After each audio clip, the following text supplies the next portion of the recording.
Welcome to The Explainer. Today, we're taking a quick crash course in something that affects every single one of us, macroeconomics. We're going to connect some huge ideas to the news you see every single day. So let's start with a feeling I am almost certain you've had. You open a closet that is just stuffed with clothes, and you think to yourself, I have absolutely nothing to wear, right? Well, believe it or not, that exact feeling, that's the real starting point for all of economics.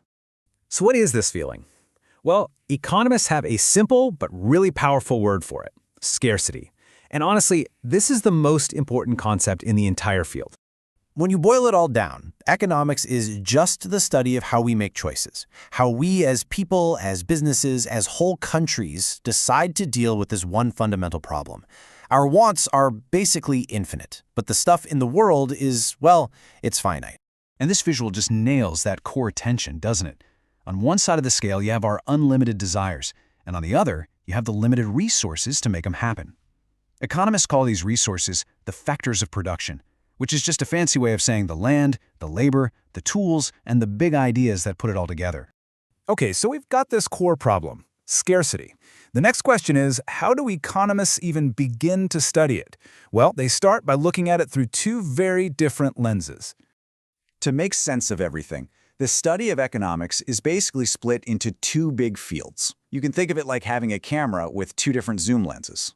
So the first lens is microeconomics. This one zooms way in. It looks at the choices of individual people or single companies. It asks questions like, why did the price of avocados just go up? But macroeconomics, and that's our focus today, zooms all the way out. It looks at the whole forest, not just the trees. It's about the health of the entire nation's economy. So, if macroeconomics is all about checking the health of an entire country's economy, how do we actually, take its pulse? Let's use an analogy. If an economy were a patient that walked into a doctor's office, what would the doctor check first? Well, just like a doctor checks your vital signs, macroeconomists look at three key indicators to see how things are going. The first vital sign is the big one: gross domestic product, or GDP. You hear about this all the time. It's essentially the total price tag of everything a country produces in a year. If GDP is going up, the economy is generally getting stronger. Second, we have the unemployment rate. This is pretty straightforward. It tells us what percentage of people who want a job can't find one. Obviously, a low number here is a really good sign. And the third vital sign is inflation.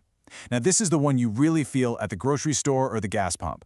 It measures how fast prices are going up, which means that dollar in your wallet buys a little less today than it did yesterday. It's absolutely crucial because high inflation can really mess with people's savings. Okay, so we've got our three big measurements: GDP, unemployment, and inflation. But is anyone actually steering this thing? Can anyone do anything to change those numbers? And the answer is yes. There are two main groups in the driver's seat. First, you've got the government, using what's called fiscal policy. Their main tools are taxes and government spending. And then you have the nation's central bank, like the Federal Reserve here in the US, using monetary policy. Their big tools are interest rates and the overall supply of money. This right here is a perfect way to visualize how powerful this is. Through fiscal policy, a government can use taxes to make things they don't like more expensive, or they can use subsidies to make things they do like cheaper. It's all about creating incentives to nudge our behavior. All right, so we have these tools that can influence the economy. But how do we see the effect they're having on the big picture? Well, economists have this amazing model that puts all the pieces together so we can see how everything, spending, producing, policy, all interact with each other. First up, we have something called aggregate demand. Now, aggregate is just a fancy word for total. So this isn't just your demand for something. It is the total spending on everything in the entire country by everyone. That's you, me, businesses, the government, the works. And on the flip side, you've got aggregate supply. This is the total amount of stuff that all the producers in a country are willing and able to sell. It's basically the entire productive engine of the economy. And here's where the magic happens. Where these two lines cross, that point is called equilibrium. And that single point determines the country's total output, our GDP, and its average price level, which is what drives inflation. So when the government spends more, for example, it shifts that demand curve, and that can cause the whole economy to grow. It's these shifts that create the economic ups and downs we hear about all the time. And there you have it. Let's just recap. It's pretty cool, right?